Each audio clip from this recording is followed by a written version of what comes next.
world, as the prophecies have been maintaining. He will not come to reward the righteous and send evildoers to eternal doom. He will, however, begin a new religious drama. A certain historical continuity will be maintained. As happened once before, however, he will not be generally known for who he is. There will be no glorious proclamation to which the whole world will bow.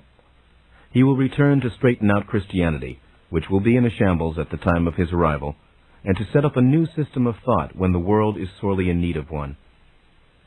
By that time, all religions will be in severe crisis. He will undermine religious organizations, not unite them. His message will be that of the individual in relation to all that is. He will clearly state methods by which each individual can attain a state of intimate contact with his own entity, the entity to some extent being man's mediator with all that is. By 2075, all of this will be already accomplished. You may make a note here that Nostradamus saw the dissolution of the Roman Catholic Church as the end of the world. He could not imagine civilization without it. Hence, many of his later predictions should be read with this in mind. In your terms, and in your terms only, the coming of Christ was the second coming. In those terms, and again this is important, in those terms only, he appeared at the time of Atlantis, but the records were destroyed and forgotten. Now, again in those terms, he is an entity who appears time and time again within your physical system, but he has been recognized on only 2 occasions. Once in Atlantis, and once in the Christ story as it has come down to you in all of its distortions. He appears and reappears, therefore, sometimes making himself known and sometimes not. He was not one personality, as I have told you, but a highly developed entity, sometimes appearing as a fragment of himself. In your terms, he eternally weaves himself within the fabric of your time and space, born again and again into the world of flesh, being a part of it while also independent of it, even as you are all a part of it, but independent of it. The third historical personage, already born in your terms, and a portion of the entire Christ personality, had superior energy and power and great organizing abilities. But it was the errors that he made unwittingly that perpetuated some dangerous distortions. The records of that historical period are scattered and contradictory. The man, historically now, was Paul or Saul. It was given to him to set up a framework. But it was to be a framework of ideas, not of regulations, of men, not of groups. Here he fell down, and he will return as the third personality in your future. Paul tried to deny knowing who he was until his experience with conversion. Allegorically, he represented a warring faction of the self that fights against his own knowledge and is oriented in a highly physical manner. It seemed he went from one extreme to another, being against Christ and then for him. But the inner vehemence was always present, the inner fire, and the recognition that he tried for so long to hide. His was the portion that was to deal with physical reality and manipulation, and so these qualities were strong in him. To some extent they overruled him. When the historical Christ died, Paul was to implement the spiritual ideas in physical terms, to carry on. In so doing, however, he grew the seeds of an organization that would smother the ideas. He lingered after Christ, just as John the Baptist came before. Together, the 3 spanned some time period, you see. John and the historical Christ each performed their roles and were satisfied that they had done so. Paul alone was left at the end unsatisfied, and so it is about his personality that the future Christ will form. The entity of which these personalities are part, that entity, which you may call the Christ entity, was aware of these issues. The earthly personalities were not aware of them, although in periods of trance and exaltation much was made known to them.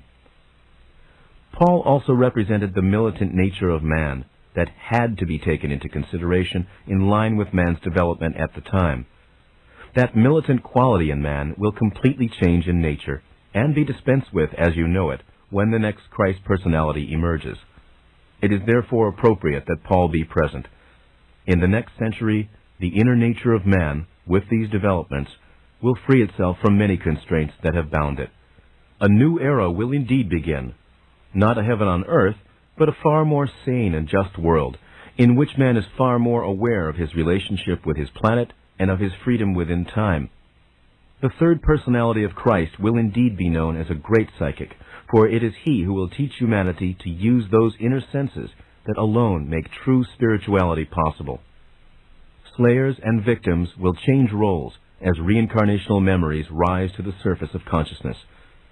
Through the development of these abilities, the sacredness of all life will be intimately recognized and appreciated.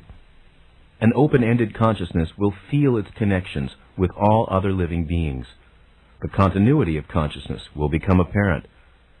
Man's experience will be so extended that to you the race will seem to have changed into another.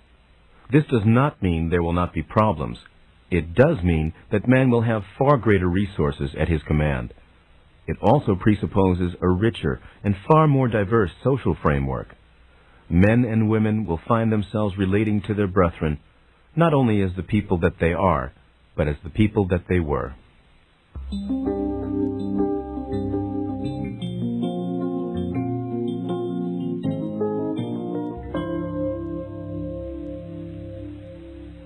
Now, some final words, a goodbye and an introduction.